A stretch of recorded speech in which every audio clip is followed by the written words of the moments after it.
বিসমিল্লাহির রহমানির রহিম। প্রিয় শিক্ষার্থীরা, আশা করি তোমরা অনেক অনেক ভালো আছো। নবম দশম শ্রেণীর শিক্ষার্থীরা বা তোমরা দশম শ্রেণী বা নবম শ্রেণী বা এসএসসি পরীক্ষার্থী তোমরা যারা রয়েছে 2025 বা 2026 সালে তোমাদের প্রত্যেকের জন্য তোমাদের বাংলাদেশ বিশ্ব পরিচয় বিষয়ের গত দ্বিতীয় ও তৃতীয় অধ্যায় তোমাদের আলোচনা করা হয়েছে এবং পরবর্তী যে অধ্যায়টি সেটি হচ্ছে চতুর্থ অধ্যায়। চতুর্থ অধ্যায়ে তোমাদের বেশ কিছু প্রশ্ন রয়েছে, সেই প্রশ্নগুলো নিয়ে আজকে আলোচনা করব। প্রশ্নগুলোর উত্তরগুলো পেতে হলে অবশ্যই চ্যানেলটি সাবস্ক্রাইব করে বেল বাটনে ক্লিক করে রাখতে হবে যদি তোমরা সেগুলো পেতে চাও।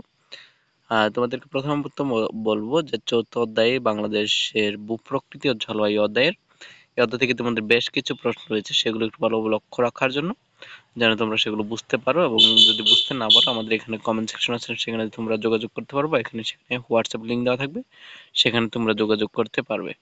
তো এখানে চলো আমরা বেশি কথা না বলে চলো শুরু করা যাক। দেখো তোমাদের এখানে যে প্রশ্নটি রয়েছে, যে এখানে এটা হচ্ছে তোমাদের বইয়ের প্রশ্ন। বইয়ের প্রশ্ন তোমাদের এখানে দুইটা বইয়ের প্রশ্ন দেখাবো, বাকিগুলো তোমাদের সৃজনশীল মূলত। তো বাংলাদেশের মাঝামাঝি স্থান দিয়ে কোন রেখা অতিক্রম করেছে আর বাংলাদেশের নদীগুলো বঙ্গোপসাগরের অভিমুখে প্রবাহিত হয় কেন? তারপর গ নম্বর রয়েছে মানচিত্রের চিহ্নিত অঞ্চলটির ভূপ্রাকৃতিক গঠন ব্যাখ্যা করতে বলা হয়েছে এবং চিত্রের বি ও সি চিহ্নিত অঞ্চলের কোনটিতে অধিক কি পরিলক্ষিত হবে, তোমার তোমার উত্তরের সাপেক্ষে যুক্তি স্থাপন করো। এখানে বলা হয়েছে, দেখো এখানে দুইটি চিত্র দেখা যাচ্ছে, এই দুইটি চিত্র থেকে মূলত আমাদের কোনটা কি, মূলত এখানে যে প্রশ্নগুলো বলা হয়েছে সেগুলো উত্তর দিতে বলা হয়েছে। আমি এখানে না পড়ে তোমাদেরকে আমি দেখানোর চেষ্টা করছি, কারণ আমি পড়তে গেলে অনেক সময়ের প্রয়োজন। তোমরা স্ক্রল করে করে তোমরা এটা দেখে নিতে পারবে, পড়ে নিতে পারবে। আমি এখানে দেখো যে বাংলাদেশের মাঝামাঝি স্থান দিয়ে কর্কট ক্রান্তি রেখা অতিক্রম করেছে।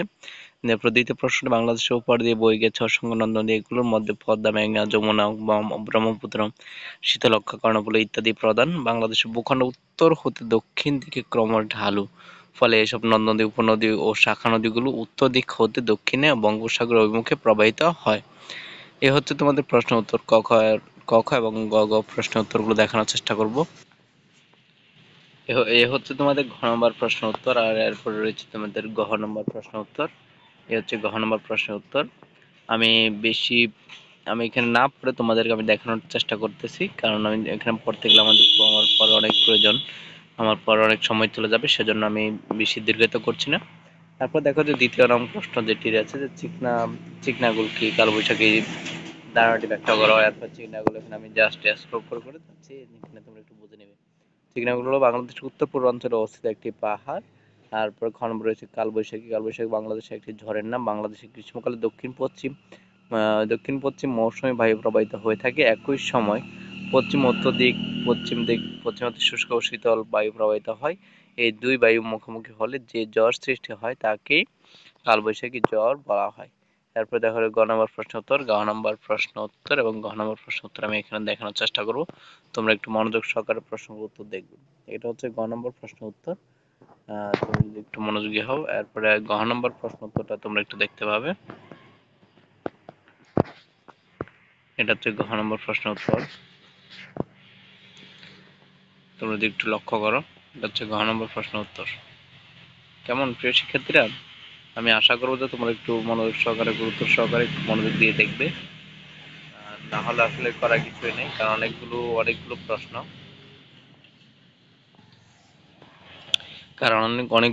অনেকগুলো প্রশ্ন উত্তরগুলো পেতে হলে একটু কষ্ট করতে হবে।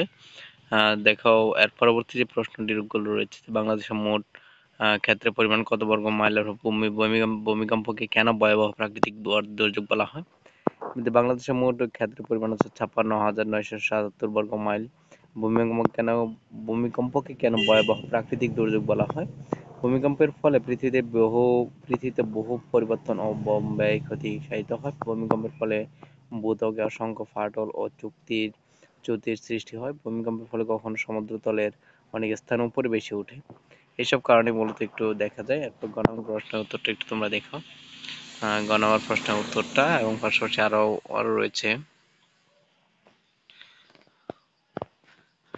রয়েছে, এদিকে ঘ নম্বর প্রশ্ন উত্তর যেটা আমি লক্ষ্য রাখবো, তোমরা একটু মনোযোগ সহকারে, গুরুত্ব সহকারে এগুলো দেখবে, কারণ এগুলো স্ক্রল করে যাচ্ছে। আমি বেশি দীর্ঘত করছি না, বেশি দীর্ঘত করলে অনেক দীর্ঘ হবে, সেজন্য।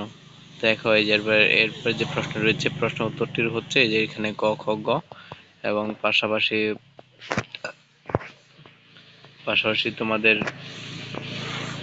এই দেখো এখানে ঘ নম্বর বাকি অংশটা এবং ঘ নম্বর কি অংশটা এখানে রয়েছে, তোমরা একটু গুরুত্ব দাও, দেখতে পাবে।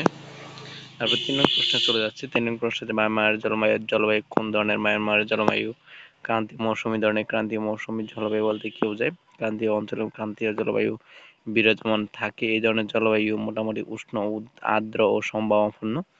আবার ক্রান্তীয় অঞ্চলের কিছু দেশ যেমন বাংলাদেশে মৌসুমী জলবায়ুর প্রভাব এত অধিক যে সামগ্রিকভাবে ও জলবায়ু ক্রান্তীয় মৌসুমী জলবায়ু নামে পরিচিত। আর গ নম্বর প্রশ্নের উত্তরটি হচ্ছে এটি, এবং ঘ নম্বর প্রশ্ন উত্তর হচ্ছে এটি। তোমরা যদি একটু লক্ষ্য করো, এত বড় না, বর্ণাল প্রশ্নগুলো এত বড় না, তোমরা যদি একটু লক্ষ্য করো। বাংলাদেশের শীতলতম মাস কোনটি? বাংলাদেশের শীতলতম মাস হচ্ছে জানুয়ারি মাস। এরপর খ নম্বর প্রশ্ন, গ নম্বর প্রশ্ন উত্তরগুলো হচ্ছে এগুলো। আর ঘ নম্বর প্রশ্ন উত্তরগুলো তোমরা একটু দেখতে পাবে। এই যে এটা হচ্ছে ঘ নম্বর প্রশ্ন উত্তর, তোমরা এখান থেকে মিলিয়ে নিয়ে নোট করে নিতে পারো প্রিয় শিক্ষার্থীরা। আর 5 নম্বরটা দেখা যায়। 5 নম্বর 1974 সালে বাংলাদেশে যে মাথাপিছু জমির পরিমাণ কত ছিল? 1974 সালে বাংলাদেশে মাথাপিছু জমির পরিমাণ ছিল 0.28 একর ছিল। আর খ নম্বর হচ্ছে বাংলাদেশ পার্বত্য এলাকায় জনবসতি কম থাকার কারণ ব্যাখ্যা করো। বাংলাদেশের বিভিন্ন অঞ্চলের ভূ-প্রকৃতিতে তেমন কোনো পার্থক্য না থাকলেও প্রায় মোটামুটি সব জায়গায় জনবসতি রয়েছে। এর জন্য পার্বত্য এলাকার ভূ-প্রকৃতিগত দিক থেকে আলাদা। এই যে এখানে প্রশ্নগুলো উত্তর দেখতে পাচ্ছ। এরপর গ নম্বর দেখতে পাচ্ছ। এরপর ঘ নম্বর প্রশ্ন উত্তর দেখাচ্ছি আমি। ঘ নম্বর, এটা হচ্ছে গ নম্বর প্রশ্ন উত্তর, আর এটা হচ্ছে ঘ নম্বর প্রশ্ন উত্তর। এটা হচ্ছে ঘ নম্বর প্রশ্ন উত্তর। তারপর 6 নং প্রশ্ন উত্তর চলে যাচ্ছে আমরা। বাংলাদেশের সর্বোচ্চ শৃঙ্গের নাম কি? বাংলাদেশের সর্বোচ্চ শৃঙ্গের নাম হচ্ছে তাজিং ডং। জাপান ভূকম্পন প্রবণ অঞ্চল কেন? যেটা এখানে দেওয়া আছে, ক নম্বর প্রশ্ন উত্তর সহ এখানে দেওয়া আছে। আমি আশা করি তোমরা একটু ভিডিওগুলো ভালোভাবে একটু দেখবে প্রিয় শিক্ষার্থীরা। এরপরে প্রশ্নগুলো দেখো। এই যে গ নম্বর প্রশ্ন উত্তর, এটা হচ্ছে গ নম্বর প্রশ্ন উত্তর। এরপর এটা হচ্ছে ঘ নম্বর প্রশ্ন উত্তর। কেমন প্রিয় শিক্ষার্থীরা? এটা হচ্ছে ঘ নম্বর প্রশ্ন উত্তর। 7 নম্বর প্রশ্ন উত্তর, যে জনসংখ্যার দিক থেকে পৃথিবীতে বাংলাদেশের স্থান কততম?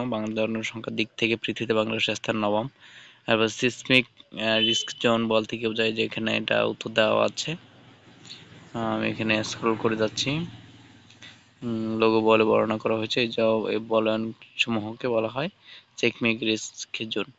গ নম্বর প্রশ্ন উত্তর। এরপর এটা হচ্ছে ঘ নম্বর প্রশ্ন উত্তর। এটা হচ্ছে ঘ নম্বর প্রশ্নের উত্তর। তোমরা যদি একটু লক্ষ্য করো, এটা হচ্ছে ঘ নম্বর প্রশ্ন উত্তর। এরপর এটা হচ্ছে সর্বশেষ প্রশ্ন উত্তর 8 নম্বর। 8 নম্বর এখানে একটি চিত্র দেখতে পাচ্ছ যে বাংলাদেশের ভূ-প্রকৃতি। এরপরে এই 8 নম্বর এটা থেকে মূলত তোমাদের এখানে প্রশ্নগুলো উত্তর। যে লালমাই পাহাড়ের আয়তন কত? লালমাই পাহাড়ের আয়তন হচ্ছে 34 বর্গ কিলোমিটার। খ নম্বর প্রশ্ন উত্তর। গ নম্বর প্রশ্ন উত্তর। ঘ নম্বর প্রশ্ন উত্তর। কেমন প্রিয় শিক্ষার্থীরা? 9 নম্বর এখানে দেখো। 9 নম্বর এখানে একটি অনুচ্ছেদ দেওয়া আছে, অধিভাগ দেওয়া আছে। অধিভাগ এখানে দেওয়া,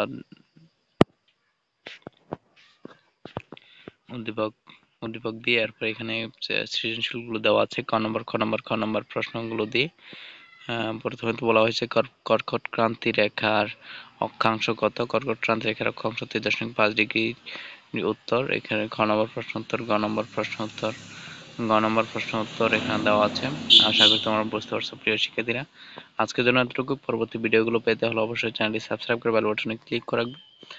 তোমাদের অনেক অনেক আমন্ত্রণ রইল ভিডিওটি, পুরো ভিডিওটি দেখার জন্য।